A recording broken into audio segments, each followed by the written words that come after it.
ثنا جی جی جی جی بالکل اسی میں بولیے. جی جی جی جی السلام علیکم. وعلیکم السلام. میرا نام ثنا ہے. میری شادی کو 10 سال ہو گئے ہیں. تو میری سانس مجھے ملی تھی ایک ایونٹ میں, شادی تھی تو انہوں نے مجھے پسند کر لیا وہاں پہ, اور اتنا پیار نچھاور وہ کر رہی تھی, مینس کہ وہ لگ رہا تھا کہ ان کے دل میں کچھ ہے میرے لیے. خیر انہوں نے بڑا پیار نچھاور کیا میرے اوپر, اور دوسرے تیسرے دن وہ میرے گھر پہنچ گئی اپنے بچوں کو لے کے, اپنی بیٹیوں کو اور بیٹے کو. ان کا ایک ہی بیٹا تھا. اب انہوں نے وہ مٹھائیوں کے ٹوکرے بھی ساتھ لے کے آ گئیں, اور یہ وہ پوچھے بغیر, اور پھر میرے گھر والوں سے بولا کہ بھائی ہمیں آپ کی بیٹی بہت پسند ہے, ہمیں رشتہ دے دیں ان کا. تو میرے ابو نے کہا کہ بھائی ایسے کیسے, ہم آپ کو جانتے بھی نہیں. وہ کہنے لگے انکوائری کر لیں, کچھ بھی کر لیں. لیکن وہ اتنا اچھا ان کا رویہ تھا کہ میرے ابو بھی پگھل گئے کہ بھائی لڑکے کی جاب اچھی ہے, چلو کر دیں, اچھا رشتہ بڑی نصیب سے آتا ہے بیٹیوں کا. رشتہ ہو گیا میرا. اس کے بعد یہ ہوا کہ میری شادی کی ڈیٹ فکس ہو گئی. جب رخصتی ہوئی تو میں اپنے گھر گئی نا, تو میری ساس کا رویہ اچانک چینج ہو گیا. جیسے اگنور کرنا, اور جیسے ہوتا ہے نا کہ پیار محبت وہ جو لٹا رہی تھی وہ مجھے کہیں نظر ہی نہیں آیا اس دن. جی اس نظر نہیں آیا مجھے. دوسرے دن پھر یہ ہوا کہ ولیمے والے دن جب ولیمہ کر کے ہم لوگ واپسی آئے نا, تو میری ساس کہنے لگی کہ بیٹا میرا نا دل گھبرا رہا ہے, اور تمہارے کمرے میں اے سی ہے, میں یہاں بیٹھ جاؤں. میں نے کہا امی آپ کا گھر ہے, آپ بیٹھیں جہاں مرضی, کوئی ایشو والی بات ہی نہیں ہے. میں تو نئی تھی نا, میں کیا کہہ سکتی تھی وہاں پہ. خیر وہ آگے بیٹھی تو وہ 3-4 بجے تک بیٹھی رہی میرے کمرے میں نا. تو میں ذرا وہ ہو رہی تھی, میں نے کپڑے بھی چینج کرنے ہیں, دلہن بنی ہوئی تھی میں, میک اپ اتارنا, مجھے یہ کرنا وہ کرنا. خیر کوئی 4:30 بجے میری نند آئی تو وہ لے کے گئی میری ساس کو کہ امی چلیں آپ آرام کریں, بھائی نے اور بھابھی نے بھی آرام کرنا ہے. وہ چلیں گی. اس کے بعد یہ ہوا کہ آپ یقین نہیں کریں گی کہ ان کا اتنا اچھا رویہ. تو میں سوچنے لگی کہ مجھ سے ایسی کون سی غلطی ہو گئی ہے کہ ان کا رویہ میرے ساتھ چینج ہے. میں ولیمے کے دوسرے دن میں اٹھی, میں نے ناشتہ بنایا سب کا, چائے بنائی, میں نے اپنی ساس کو بھی چائے پوچھی, سب کچھ کیا بہت اچھا. میں نے اپنی طرف سے کوشش کی کہ بہت اچھا سسرال ہے. لیکن میری ساس ہمیشہ یہ چاہتی تھی کہ ان کا بیٹا جو ہے نا ان کی بات سن کے چلے. وہ میرے ساتھ بھی نہیں زیادہ بیٹھنے دیتی تھی اپنے بیٹے کو, کہ اگر چائے پینی ہے تو بھائی بیٹا آ جاؤ میرے کمرے میں بیٹھ کے پیو چائے, کھانا کھانا ہے تو وہ ڈائننگ ٹیبل پہ ساتھ کھانا کھاتے تھے. تو یہ چیزیں مجھے بڑی وہ ہوئی. ایون کہ آپ یقین نہیں کریں کہ میں ذہنی مریض ہو گئی. کوئی 1-1.5 مہینہ گزرا نا یہی چیزیں دیکھتے دیکھتے نا, میری نفسیات میں میری جو نفسیاتی پرابلم ہو گئی, مجھے نیند آنی میری کم ہو گئی. آپ نے ویسے اپنی نند سے ڈسکس کیا کہ امی میں نے اپنے ہسبینڈ سے کہا, وہ کہنے لگے میری امی ہے, بتاؤ میں ان کو کیسے منع کر سکتا ہوں یہ سب کچھ. ہسبینڈس کا یہی پرابلم ہوتا ہے نا, وہ بالکل 2 پارٹس میں بیلنس نہیں کر پاتے. ہاں میں بھی, اور 1.5 مہینہ میں بھی اٹ واز ٹو ارلی, بہت تھوڑا زیادہ بھی جلدی بھی ہو گیا. اچھا ہاں جی.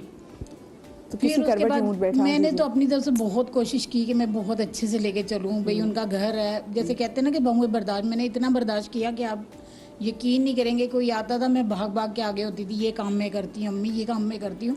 مجھے بس یہ ڈر لگا رہتا تھا کہ ان کا موڈ کیوں خراب ہوتا ہے مجھ سے. مجھے وہی والی سانس چاہیے. کبھی ویسے آپ نے پوچھا ان سے کہ امی کیا ہو گیا, مجھ سے کیا ایسی غلطی ہوئی ہے؟ ہمت ہی نہیں ہوتی تھی, مجھ سے بات ہی نہیں کرتی صحیح طریقے سے. اچھا لیکن یہ کہ آپ اپنی ساس کو امی کہہ کے بلاتی نہیں؟ جی. اچھا ویسے یہ بڑی اچھی بات ہے. میں لڑکیوں کو ٹھیک ہے آنٹی پہ, لیکن جب آپ امی کہتے ہیں نا تو تھوڑی سی اپنائیت, مجھے لگتا ہے کہ اس میں اپنائیت بڑی اچھی ایڈ ہو جاتی ہے. اگر آپ امی یا ماما یا جو بھی آپ کے ہسبینڈ کو کہہ کے بلاتے ہیں تو آئی بلیو وہ اچھا لگتا ہے. اچھا تو لیکن وہ پھر اب آپ کی ساس کا آپ کے ساتھ کیا تعلق ہے؟ اب بھی وہ کہتی میری عادت ہے, میں زیادہ فری نہیں ہوتی کسی سے. تو میں نے کہا امی آپ جب پہلے دن مجھے ملی تھی آپ نے تو اتنا پیار لٹایا تھا میرے اوپر. آپ نے کہہ دیا. میں نے کہا امی آپ نے تو اتنا پیار کیا ساتھ ہی رہتی ہیں آپ ان کے؟ ہاں بالکل ساتھ ہی رہتے. تو اب زیادہ تر اگر آپ کسی بات پہ اگر وہ آپ سے ناراض ہو تو کس بات پہ ناراض ہوتی ہیں وہ؟ جیسے اب میں نے 1 بجے کھانا بنا دیا تو بولیں گے تم نے 1 بجے کیوں نہیں, 12 بجے کیوں نہیں بنایا کھانا. ٹھیک ہے اگر میں ڈائننگ ٹیبل پہ کھانا ان سے پہلے کھا لوں, مجھے بھوک لگ رہی تو منع کر دیتی کہ نہیں بھائی یہ کھانا جو ہے نا تم نے پہلے کیوں کھا لیا کھانا. اچھا ٹھیک ہے تمہیں تمیز نہیں ہے, گوار ہو تم, یہ ہو وہ ہو, ایسی باتیں میں نے بہت سنی ہوئی ہیں. اور اب ایون کہ آپ یقین نہیں کریں گے میرا ان کے ساتھ کھانا کھانے کو دل ہی نہیں کرتا. میں اپنے کمرے میں کھاتی ہوں اکیلے بیٹھ کے. مطلب یہ گوار, اور تمہیں ڈائننگ ٹیبل پہ بیٹھنے کی تمیز نہیں ہے, تمہیں یہ نہیں ہے, تمہیں وہ نہیں ہے. بس یہاں پہ مجھے لگتا ہے کہ آپ کو نا اپنے آپ کے ہسبینڈ ہی جو وہ کر سکتے ہیں, کہ آپ کی نندے والوں کے ساتھ بیٹھ کے کریں کہ بھئی کچھ چیز چلے, کیونکہ اگر ساتھ ہی رہنا تو کہتے ہیں ایک ٹروس ہو جائے.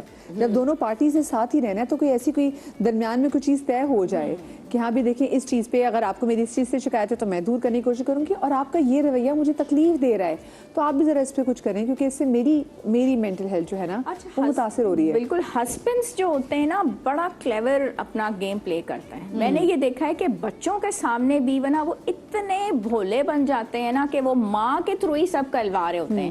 تم اس کو یہ بولو, تم اس کو یہ بولو, مطلب تم ایک بہت اچھے فادر ہو, تم دیوتا ہو, مطلب perfect who.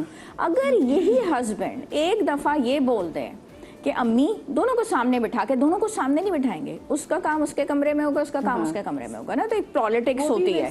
This is also a politics, ٹھیک ہے. لیکن ایک دفعہ اگر معاملے بہت پانی سر سے اوپر گزر رہا ہے نا, اس کو نہ گزرنے سے پہلے امی آپ دونوں سامنے بیٹھے, میں ایک بات کرنا چاہتا ہوں, آپ میری ماں ہے, میں آپ کے بغیر نہیں رہ سکتا, اور یہ میری بیوی ہے, بچوں کی ماں ہے, آگے اس کے بغیر بھی نہیں رہ سکتا, آپ دونوں میرے لیے برابر ہیں, اور دونوں کی میں رسپیکٹ کرتا ہوں, اور آپ دونوں نے مل کے رہنا ہے. ایک دفعہ وہ یہ بندہ بات بول دے نا, بات کبھی خراب ہو نہیں سکتی. وہ یہ بندہ بولتا نہیں, وہ نہیں بولتا. میرے پاس کیونکہ آخری سیگمنٹ ہے تو دو بڑے امپورٹنٹ سوال تھے جو پوچھنا چاہتے ہیں. سب سے پہلے تو سوال ہے کہ ماں کو, اور ہم چاہوں گی کہ مختصر جس کا جواب دیں, ماں کو وہ ایسی کون سی نشانی جن سے پتہ چلے گا کہ وہ تھوڑا سا اوور اسٹیپنگ کر رہی ہے, کہ وہ اس کو اندازہ ہو کہ نہیں میں یہ تھوڑا زیادتی کری, مجھے تھوڑا سا پیچھے ہو جانا ہے, میں زیادہ کنٹرول کرنے کی کوشش کروں. مطلب میرا خیال ہے ہمارے ہاں کوئی بھی نا اپنے بیہیویئر پہ ریفلیکٹ نہیں کرتا. سیلف اکاؤنٹیبلٹی کی بہت زیادہ ضرورت ہے. سیلف اکاؤنٹیبلٹی اس وقت سے اسٹارٹ ہوتی ہے کہ جیسے اے سی آپ کے کمرے میں چل رہا ہے تو وہ صبح 3-4 بجے تک کیوں بیٹھی رہ گئی, ٹھیک ہے, کیونکہ اس کا مطلب اے سی کہیں اور نہیں ہے, یا تو ان کو واقعی وسائل کی اس طرح سے تنگی ہے, اور آپ لوگ شراکت میں ایسے اور بھی کیسز ہیں. پر میں جاننا چاہوں گی ثنا کہ آپ کی کیا خواہش ہے اس وقت, اگر آپ کو یہ پورا ریلیشن شپ ڈائنامک ٹرن اراؤنڈ کرنا پڑے تو ایز اے بہو آپ کیا چاہو گی؟ میں یہ چاہوں گی کہ خوشحال رہوں, میری ساس مجھ سے خوش ہو جائیں. آپ کو اپنی ساس کو خوش کریں. اگر پیپل پلیزنگ پہ جا رہے ہیں نا ہم, دیکھیں مسئلہ یہ نہیں کہ ساس آپ سے خوش ہو جائے, آپ ہیں اس لائق کہ آپ سے محبت کی جائے, اور جو شخص اس لائق ہوتا ہے کہ اس سے محبت کی جائے اس کا بیہیویئر ویسا ہوتا ہے. وہ اکیلے بیٹھ کے کھانا نہیں کھا رہا ہوتا, وہ اپنی 1.5 اینٹ کی مسجد نہیں بنا رہا ہوتا, وہ بات چیت کرنے میں مطلب اس کے بیہیویئر میں یہ ہوتا ہے آئیں بیٹھ کے بات کریں, کیا چیز ہے جو آپ کو ناگوار گزری ہے.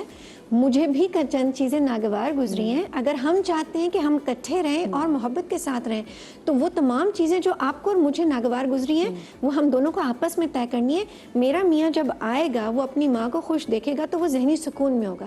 آپ اگر میاں کو فون کر کے شکایتیں لگا دیں گی, یا پہلے جیسے ہی وہ آئے گا سب سے پہلے آپ کو سلام کرنے آئے گا, آپ میری شکایتیں شروع ہو جائیں گی, نہ وہ مجھ سے خوش ہوگا, نہ وہ ذہنی سکون میں ہوگا. اچھا, یہاں پہ سب کو لگ رہا تھا, ماں کو بھی لگ رہا تھا اور بہو کو بھی لگ رہا تھا کہ جس نے پہلے گیم ڈال دیا, بتا دی کہ دیکھو یہ ہو رہا ہے, کیونکہ ان کو بھی پتا ہوتا ہے کہ جو میں, اور یہ صرف یہ نہیں کہ گھروں میں ہوتا ہے, یہ میں نے نارمل لائف میں بھی دیکھا ہوا ہے, ایون کہ آفس میں بھی دیکھا ہوا ہے, دوستوں میں بھی دیکھا ہوا ہے, کہ جو شخص پہلے بات بتا دے گا نا, کچھ لوگ ایسے ہوتے ہیں ان کو ہوتا ہے چلو بڑی سے بڑی ٹینشن ہو کہ ہم شیئر نہیں کریں گے, اور وہ نہیں شیئر کرتے, لیکن جو اگلی پارٹی ہے نا وہ شیئر کر دیتی ہے, اور پھر وہ شیئر کر کے وہ اپنا ایسا پرسپیکٹو ڈالے گی کہ جو اگلا بندہ وہ یہ جاننے کی کوشش بھی نہیں کرے گا کہ اچھا میں ذرا دوسری پارٹی سے پوچھوں کہ مسئلہ کیا تھا. سو یہ کانوں کے کچے جو ہم لوگ ہیں نا, یہ سب سے بڑی, ہاں یہ ہسبینڈ, جہاں جہاں کانوں کے کچے لوگ ہیں وہ سب سے بڑی بیماری ہے گھر میں. مدیہ ایک چیز سمجھ لیں, اور میرا خیال ہے کہ میں کھل کے سب کے سامنے بھی بول سکتی ہوں, دیکھیں ہر کوئی یہ بولتا ضرور ہے کہ جی ہسبینڈ کو کرنا چاہیے, بٹ پلیز انڈرسٹینڈ کہ اس کی اپنی فیملی سے تو باؤنڈری نہیں ہے نا, وہ تو اپنی فیملی کے سامنے کھلا ہے. میرے خیال سے آج کا شو ہے نا یہ ایک اوپن اینڈڈ سوال آپ سب لوگوں کے لیے ہے, ایک اوپن اینڈ میں کسی ایک نتیجے تک نہیں پہنچ پا رہی, کیونکہ اگر میں کسی نتیجے تک پہنچوں گی آپ لوگ بولیں گے یہ بڑی باعث ہے, بہو ناراض ہو جائیں گی, بہو کی بات کروں گی ساسیں ناراض ہو جائیں گی. میں تو سب کو خوش رکھنا چاہتی ہوں. آپ سب لوگ اپنا بہت سارا خیال رکھیے گا. شادری یا بادری, اللہ پاک آپ کو رات کے غم سے محفوظ رکھے, زندگی تو آپ سے کل ملاقات ہوگی. اللہ حافظ.